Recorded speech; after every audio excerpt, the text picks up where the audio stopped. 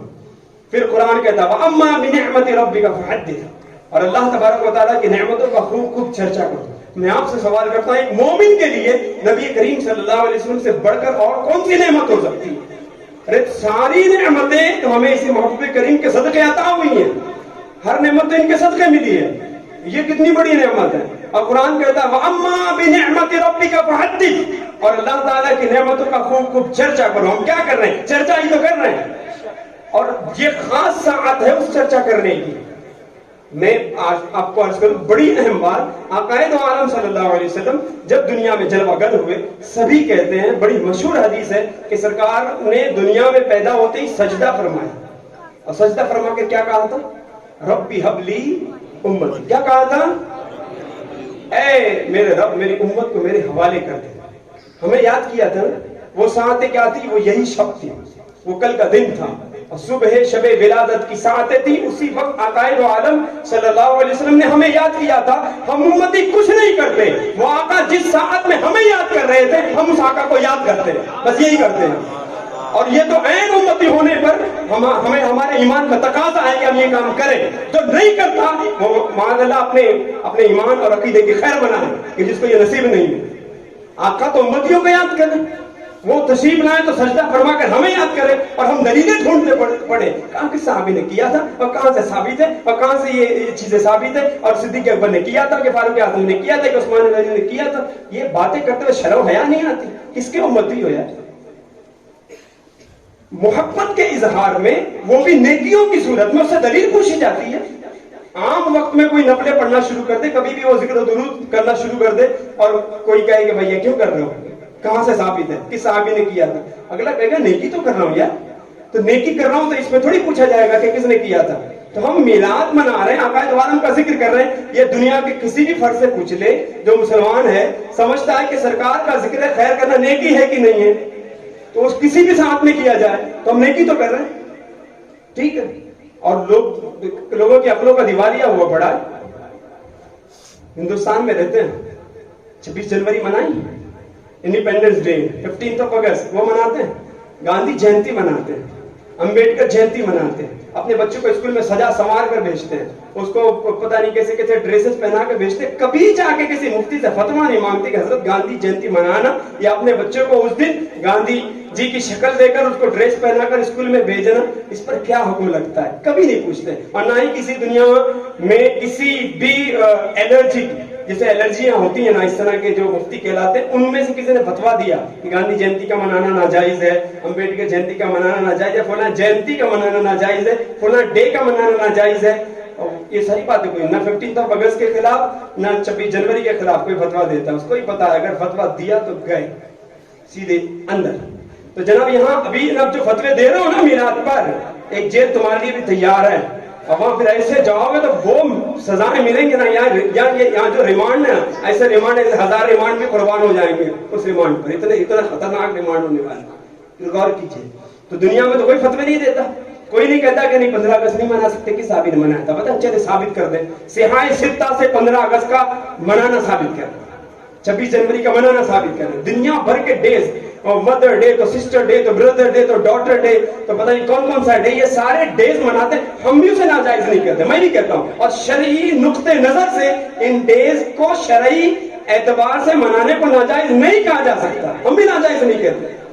آؤ یار ہم سے مسافر کرو, ہاتھ ملاؤ ہم سے, ہم بھی اسے ناجائز نہیں کہتے. کیوں کہ ظاہر سی بات ہے کسی چیز کو ناجائز کہنے کے لیے دلیل کی حاجت ہے. سارے ڈیز تمہیں ہضم ہو جاتے ہیں. گاندھی جی کا ڈے ہضم ہے, امبیڈکر صاحب کا ڈے ہضم ہے, تم کو سرکار کا ڈے ہضم نہیں ہوتا ہے. اس پر آ کے باتیں کرتے یار امتی کے, گاندھی کی امتی ہو, کس کے ہو, امبیڈکر کے ہو کیا؟ اپنے آپ کو سرکار کا امتی کہتے تو تمہیں شرم آتی ہے سرکار کا میلاد منانے میں, کہتے دلیل سے ثابت, کہاں سے دلیل, کہاں سے ثابت ہے, کس حدیث میں؟ تو بتائیں کس حدیث میں گاندھی جی کا ڈے منانا, ان کی جینتی منانا اور امبیڈکر کی جینتی منانا, پھر پتہ نہیں کس کے سارے نام بھی مجھے نہیں یاد آ رہے کیونکہ موقع نہیں ہے. تو یہ ساری جینتیاں منانے کے لیے کہیں دلیل نہیں ڈھونڈنے جاتے. اور میلاد النبی تو بولے بس صحاح میں, وہ بھی صحیح ہیں سے دلیل چاہیے, بخاری مسلم کی دلیل چاہیے. ارے یار دلیلیں مانگنے سے پہلے کہ شرم کے مارے ڈوب مرو, معاذ اللہ. اپنے آپ کو کس منہ سے کہتے ہو سرکار کی امتی؟ آقا دو عالم کا ذکر کرنے کے دلیل کی حاجت, ان کے معجزات کے بیان کرنے کے لیے دلیل کہ ہم کیا کرتے ہیں محفل میلاد میں. آپ بتائیں آپ کیا کر رہے ہو بھائی؟ میں یہاں کیا کر رہا ہوں؟ سرکار کی عظمت و شان کا بیان کر رہا ہوں، جسے سن کر کہتے ہیں نا آپ کے کہتے ہیں نا ہر لمحے آپ کا سیر پر خون بڑھتا جا رہا ہے نا. اب کیوں نہ پڑھے؟ جان ہے عشق مصطفیٰ روز وضو کرے خدا، جس کو ہو درد کا مزہ ناز دوا اٹھائے کیوں؟ ہم نہیں اٹھاتے وہ ناز دوا. ہم تو چاہتے ہیں یہ رشک یہ عشق جو ہے نا روز وضو ہو، یہ بڑھتا رہے یہ بڑھتا رہے یہ بڑھتا رہے. برکتیں کیا ملیں گی پتہ ہے؟ جب یہ عشق وضو ہوتا جائے گا تو برکتیں کیا ملیں گی؟ خاک ہو کر عشق میں آرام سے سونا ملا، خاک ہو کر عشق میں آرام سے سونا ملا. جان کی ایک سیر ہے الفت رسول، جان کی کثیر ہے الفت رسول اللہ. ہم نے کسی دلیل وغیرہ کی ہمیں حاجت نہیں ہے. عاشقوں کو نبی کا میلاد منانے میں، ان کا ذکر خیر کرنے میں، ان کے عظمت و شان کے بیان کرنے میں کسی دلیل کی حاجت نہیں ہے. بڑی پیاری بات ہے، میرے شیخ طریقت کہتے ہیں، دہراتا ہوں میں. فرماتے ہیں کوئی پوچھے کہ میلاد منانا کہاں لکھا ہے تو آپ کہیے ہم عاشقوں کی قسمت میں لکھا ہے، ہماری تقدیر میں لکھا ہے تو ہم منا رہے ہیں. تمہارے یہاں نہیں لکھا ہے، کوئی لکھوانے کا انتظام کر دو. آؤ دعوت اسلامی والے لکھ کے دیں گے، ادھر آؤ یہاں ہمارے اجتماعات میں آؤ، ہم لکھ کے دیتے ہیں انشاءاللہ. اتنے ڈائریکٹ نہیں لکھیں گے، ایسا سمجھائیں گے نا، ایسا لکھیں گے اور ایسے کرنا بولڈ ورڈز میں لکھیں گے اور کبھی مٹے گا نہیں انشاءاللہ. ہم تو وہ لوگ تو ہے نہیں جو ڈنڈے ونڈے لے کے لاٹیاں لے کے آگے پیچھے دوڑتے ہیں، وہ کام نہیں. ہم بڑے پیار سے سمجھاتے ہیں، ہم بڑے پیار سے قریب کرتے ہیں. لوگ ڈرتے تھے کہ ان کے قریب نہیں جانا. یہ گئے نا، پہلے کہتے تھے ہری پگڑی والے، اب تو ہم نے بہت آسان کر دیا قریب بنانا. اب تو ہری پگڑی باندھ دیتے تو ڈر لگتا تھا کہ اب باندھ دیں گے تو بنے تو چلا گیا. اب کوئی مسئلہ نہیں ہوگا، آ جاؤ. کوئی بھی جو امامہ پہن کر آتا ہے نا آ جاؤ، جو ڈریس ہے آ جاؤ، بس آ جاؤ دعوت اسلامی والوں کے قریب. انشاءاللہ تمہاری قسمتوں میں بھی میلاد کا منانا لکھ دیا جائے گا انشاءاللہ. تم اب تک دلیلیں پوچھتے تھے، خود ہی آؤ گے جھنڈا لے کر انشاءاللہ. جھنڈے لے رہا ہوں اب تک دلیلیں پوچھتے تھے کہ لائٹنگ وغیرہ کہاں ثابت ہے، ہاں کہ کہیں گے مکتب پہ 12 چاہیے جھومر، 12 جھالر چاہیے. سنا ہے نا 12ویں کی نسبت ہے، 12 چاہیے. اور پھر یاد رکھیں، میں آپ کو عرض کر رہا ہوں، عوام جو ہے نا، آپ تو بحث میں جائیں نا، مناظرہ کرنا آپ کا کام نہیں، ٹھیک ہے. ایک ہی اصول یاد رکھیں ہمیشہ کے لیے، سب کو بتا دیجئے گا. کوئی آپ سے آگے پوچھے دلیل کیا ہے اور ہاں بتائیں قرآن میں بتائیں یہ وہ، تو کہیے سارا کام علماء کا ہے. کس کا ہے؟ تو چلے ہم عالم دین کے سے ملاتے ہیں، وہ انشاءاللہ دلیل دیں گے. ہمارے پاس اس میں آنا نہیں. آج تک مجھے ایک اچھا خاصا عرصہ گزر گیا، اب تک کوئی آیا نہیں. جتنے ملتے ہیں سب ان سے ملتے ہیں جو ہم سے آ کے ملتے ہیں اور کہتے ہیں حضرت ایسا ایسا ہو گیا، ایسا ایسا کہہ رہا تھا. تو کہاں سن رہے تھے بھیا؟ آپ مناظر ہیں، امام المناظرین بنے بیٹھے پہ تمام آستی نے چڑھا کے ہم بتا دلیل دیں گے. اور جب اگلے نے 2-4 ڈالے فتنے تو صدمے میں آ گئے، بولے حضرت اس نے ایسا بول دیا تو مجھے تو جواب نہیں بن پڑا تھا. آپ نے کس نے کہا تھا کہ میدان مناظرہ سنبھال کے بیٹھ جائیں اور ڈیبیٹ کرنا شروع کر دیں؟ تو کہتے بے عزتی. ارے بے عزتی کیوں فیل ہوتی ہے؟ اگر نے اعتراض کیا نا، اس کو کہیں بھائی جس کی جو فیلڈ ہوتی ہے نا وہ کام اسی سے لیا جاتا ہے. یہ تحقیقی بات ہے، علماء کا کام ہے. میرا کام ہے نا، میں ٹیلر ہوں. مجھ سے پوچھو کہ سوئی میں دھاگے کیسے ڈالے جاتے ہیں، کس میں کون سا دھاگا استعمال ہوتا ہے، کالر کیسے بنتا ہے، اور وہ ساری باتیں کیسے بنتی ہے، ہم سے پوچھ لو. کوئی سی اے صاحب ہوں گے تو وہ کہیں گے بھائی ان سے آ کر کوئی پوچھ لے بھائی کیا بتائے کہ میلاد منانا کہاں سے ثابت. تو سی اے صاحب یہ کہیں گے بھائی کہ اکاؤنٹ سے ریلیٹڈ ساری انفارمیشن میرے پاس میں جائے گی. رہی بات ہے کہ شریعت کے دلائل دینا، قرآن و حدیث کے دلائل دینا، یہ کام کس کا ہے؟ علماء. تو انہی کی طرف ریفر کیا جائے گا. آپ کا کام کیا ہے بتاؤں؟ آپ کو ایک میں نسخہ دیے دیتا ہوں ان سارے فتنوں سے اور ایسے سارے جو آتے ہیں نا شیطانی وساوس دینے والے، ان سب سے نجات مل جائے گی ایک دم ایزی میں. اور طریقہ یہ ہے، آئندہ کوئی شخص آ کر آپ کے پاس، جیسے آپ نے جھنڈا لہرایا ہے نا، یا جھنڈا ہاتھ میں لے لیا اور وہ آ کر کہہ دے کہ جھنڈا لگانے کہاں سے ثابت ہے، تو آپ کہہ دے بھائی دیکھ ہم وہ شاخ ہے نا ہماری، ہم عشق و محبت والے ہیں. آپ کہہ رہے ہو یہ کہاں سے ثابت ہے، تو اس کو اس کہاں سے ثابت ہے اس کے دلائل دینا ہمارے علماء کا کام ہے، لیکن ہمیں پریشان کرو گے نا تو ایک لیا ہے 12 اور خرید کے لاؤں گا انشاءاللہ، اور 12 ہاتھوں میں دوں گا میں، گھر پہ 3 دکھ رہا نا، اب مزید 27 کا انتظام نہ کر دوں تو پھر خیر نہیں ہے، یاد رکھنا اگر اب اعتراض کیا تو کوئی سی بھاگ جائے گا وہ، بولے جانا تو یار 3 ہی پہ خیر ہے اور 10 گھر پہ لگا دے گا تو مسئلہ کر دے گا۔ یہ جواب ہے عوام کا، یہی جواب ہے آپ کا، ایسے دیا کرے جواب۔ وہ آ کے پوچھے لائٹنگ کہاں سے ثابت ہے، بولے بھیا ابھی تک فقط میرا ایک گھر ہے، چال میں مزید 12 کا انتظام کروں گا، میں بلاتا ہوں بھی ڈیکوریٹر کو، پوری گلی سجاؤں گا، کیا خیال ہے؟ دلیل چاہیے، دلیل چاہیے، میری دلیل تو یہی ہے، ٹھیک ہے؟ تو لوگ چھیڑنا چھوڑ دیں گے، بولیں گے بھیا جتنا اتنے پہ اکتفا رہے، اور اکتفا نہیں ہوگا انشاءاللہ۔ یہ دن بہ دن یہ اعتراض کرنے والے کرتے رہیں، دن بہ دن میلاد مصطفیٰ نے بڑھتے ہی جانا ہے، اور بڑھتے ایسے نہیں جانا، ہمارے بڑھانے سے نہیں بڑھے گا۔ یہ کیا شان ہے محبوب کی، وَرَفَعْنَا لَكَ ذِكْرَكَ، قرآن نے کہا ہے محبوب ہم نے تمہارے لیے تمہارے ذکر کو بلند کر دیا۔ تو محبوب کے ذکر کو بلند کرنے والی ذات کس کی ہے؟ اللہ کی۔ اللہ تعالیٰ اپنے محبوب کے ذکر کو بلند کر رہا ہے نا، وہ ذکر ہم سے کروا رہا ہے، تو یہ ہماری خوش بختی ہے، ہمارے کیے سے نہیں ہو رہا ہے، وہ طرف کے کرائے سے ہو رہا ہے، اور یہ ہوتا جائے گا۔ کیوں؟ ایک طرح سے فرمایا گیا وَرَفَعْنَا لَكَ ذِكْرَكَ، اے محبوب ہم نے تمہارے لیے تمہارے ذکر کو بلند کر دیا، اور یہ بڑھتا اس لیے جائے گا نا۔ پھر قرآن نے کہا وَلَلْآخِرَةُ خَيْرٌ لَكَ مِنَ الْأُولَىٰ، اے محبوب ہر تیری آنے والی گھڑی تیری پچھلی گھڑی سے افضل ہے۔ ہم نے محبوب یعنی اے محبوب ہم تیرا میلاد جو ہے نا وہ یوں بڑھاتے جائیں گے، یوں تیرے شاخ دن بدن بڑھتے جائیں گے، جھنڈے بڑھیں گے، لائٹنگیں بڑھیں گی، وہاں کے لیے میلاد بڑھیں گے، جلوس میلاد بڑھیں گے، جلوس کا شرکا بڑھیں گے، سب بڑھتے جائیں گے۔ بقیہ جو ان سے کٹتا ہوگا، جس کو سمجھ میں نہیں آئے گا، پھر وہ اپنی اپنی قسمتوں پہ روئے، وہ شاخ بڑھتے جائیں گے، صدائیں درودوں کی آتی رہیں گی، جنہیں سن کے دل شاد ہوتا رہے گا۔ خدا اہل سنت کو آباد رکھے، محمد کا میلاد ہوتا رہے گا۔ اللہ ہماری دعوت اسلامی کو سلامت رکھے۔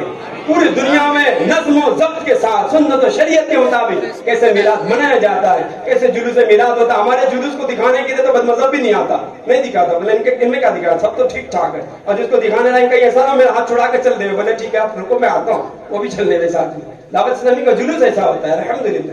وہاں پہ کوئی دکھائے گا نا تو کوئی یہ شرعی خرابی پر کچھ خرابی نظر نہیں آ رہی ہے، سب امام میں ہیں، سب کے سروں پہ ماشاءاللہ بڑے پیارے پیارے امام، کتنے پیارے لگ رہے ہیں، کہاں سے خریدتے ہیں امام، کہاں ملتا ہے؟ وہ اگلا بولے گا یار اس کو دکھانے کے لیے تو گیا میرے ہاتھ سے۔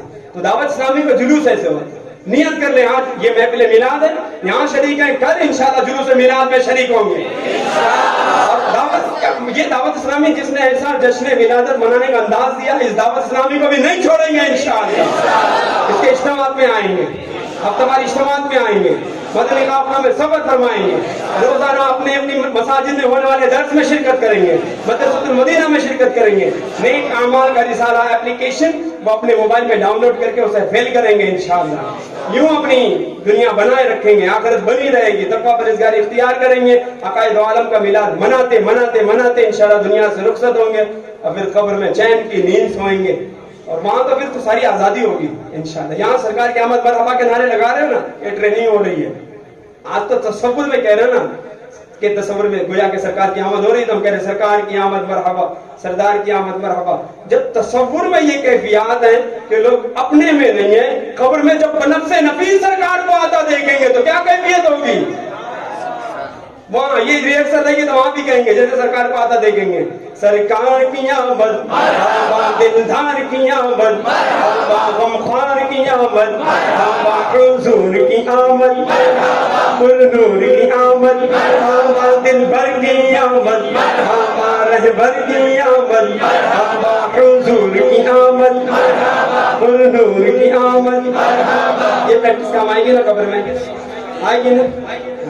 ایک جگہ اور کام آئے گا، یہ جب ساری امت دیگر انبیاء کرام علیہ السلام سے ہو کر آزمائشوں میں عقائد عالم صلی اللہ علیہ وسلم کی طرف بڑھے گی نا، تو سرکار صلی اللہ علیہ وسلم تو مقام محمود پر ہوں گے، لیکن کئی مواقع ایسے آئیں گے جہاں سرکار صلی اللہ علیہ وسلم تشریف لائیں گے، ساتھ میں 70,000 فرشتوں کا جھرمٹ ہوگا، اور یوں عقائد عالم کی آمد ہوگی۔ امتی جیسے ہی دیکھے گا تو کہے گا سرکار کی آمد مرحبا، دلدار کی آمد مرحبا، غمخوار کی آمد مرحبا، حضور کی آمد مرحبا، پرنور کی آمد مرحبا۔ پریکٹس ہو رہی ہے نا؟ الحمدللہ کرتے رہیں گے انشاءاللہ. آئیے میں آپ کو یوم میلاد کا ایک وظیفہ عرض کرتا ہوں, اسے سننا ہے. 12 ربیع الاول کو کیا جانے والا خاص وظیفہ, جو کوئی ان اسماء کا ورد 12 ربیع الاول کو کرے پورا سال خوشحالی میں گزارے گا.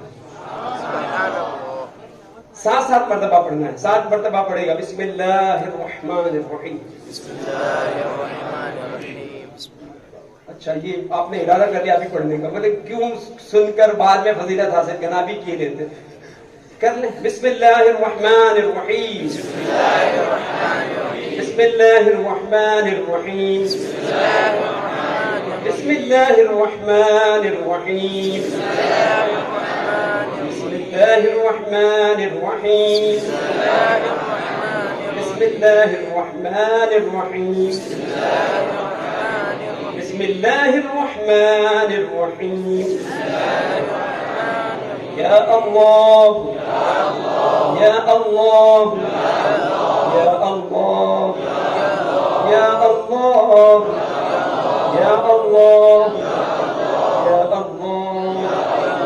یا اللہ یا اللہ یا رحمان یا رحمان یا رحمان یا رحمان یا رحمان یا رحمان یا رحمان یا غفور یا غفور یا غفور یا غفور یا غفور یا غفور یا غفور یا رحیم یا رحیم یا رحیم یا رحیم یا رحیم یا رحیم یا رحیم یا حنان یا حنان یا حنان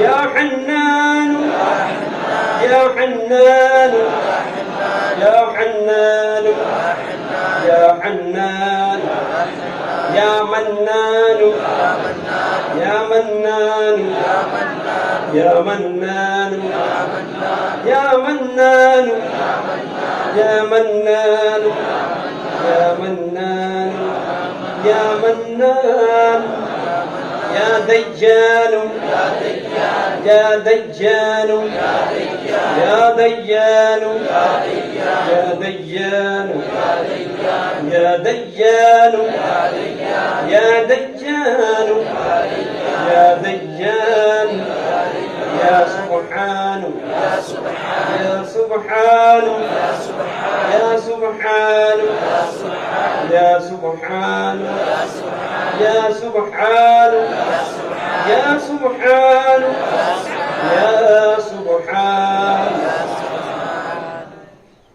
صلو علی الحبیب صلی اللہ علیہ وسلم. فرمایا جو کوئی ان اسماء کا ورد 12 ربیع الاول کو کرے پورا سال خوشحالی میں گزارے گا.